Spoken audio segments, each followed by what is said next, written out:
What's up, y'all? Chillin with Dillon, episode 10? And today I'm going to talk about the chapter that I just read in The Courage to Be Disliked. Key point being the difference between an inferiority complex and simple feelings of inferiority. And the author argues in support of Alfred Adler's thesis. Doesn't feel like the right word, but the author conveys Alfred Adler's point that feelings of inferiority in and of themselves are not necessarily a bad thing. That used properly, they can be a cause for healthy striving and growth. Using the example that when we come into this world, we're all completely helpless and dependent on others for our survival. And this stokes in us this feeling of constantly wanting to improve. He calls it something like the pursuit of superiority. And so these feelings of inferiority can cause someone to grow. Like, I'm not well educated, so I'm going to have to try harder than everyone else to succeed. And this is very different from an inferiority complex, which is, I'm not well educated, so I can't succeed.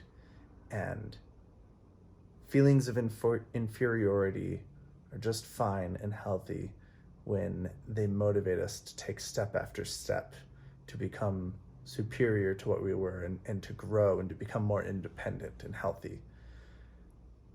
It becomes an inferiority complex, which is a complex association of emotions and thought patterns and dysfunction that halts you.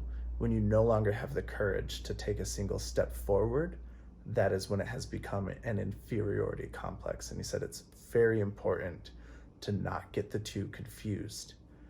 And this like, it's kind of, I find it comforting almost that, like, if you feel like you're not what you could be, that's okay. Use that as fuel to take steps in the direction that you want to go.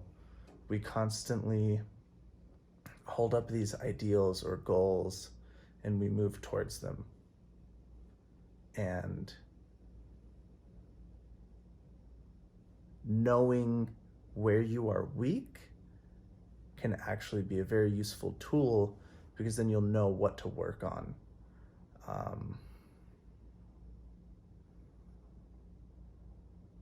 Now, my own thoughts on the matter is that if you only focus on where you are weak, that can become a trap in and of itself.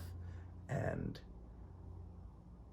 you're going to be much better off in life focusing on your strengths and doubling down on those. But it is very important to know where you are weak. So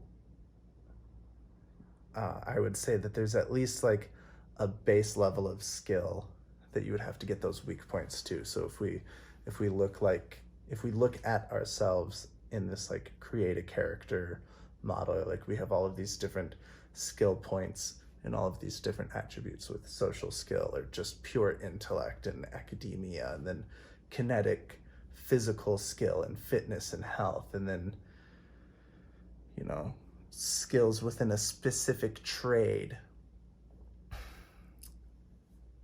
and then I would just say like general life skills like cooking, cleaning, and organization.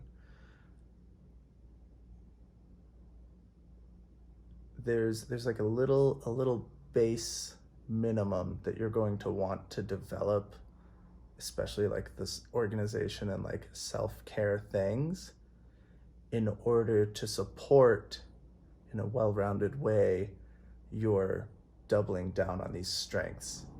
And you could be the most highly skilled artist, but if you can't feed yourself and you don't have the interpersonal skills to have someone come into your life who's going to support you in those ways, then you're going to fail. And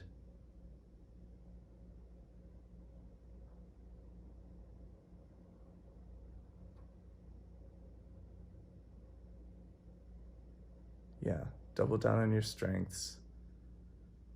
It's okay to feel like you're not as good as you could be. But just know that every state you are in is temporary, and you can change that. You have the power to become more than you are now. And it's okay to be where you are right now. But if you don't like that, then you have the power to change that. So those feelings of like not being as good as you can be, it doesn't mean that you're worthless. It just means that like maybe something within you is telling you to move forward in a certain direction, and feeling inferior is okay so long as you use it in a healthy way to motivate growth. But feeling inferior and using that as an excuse to not take steps towards the life that you want, that's when you have a problem. And that's what I wanted to share with you. So thanks for chilling with me. And I hope that you can take this with you, and when you're feeling those feelings, to not beat yourself up for it, and to understand that it's okay to feel that way. And then to also be empowered that you have the power. If you can take the courage to take the steps, you have the power to change your life. Good night.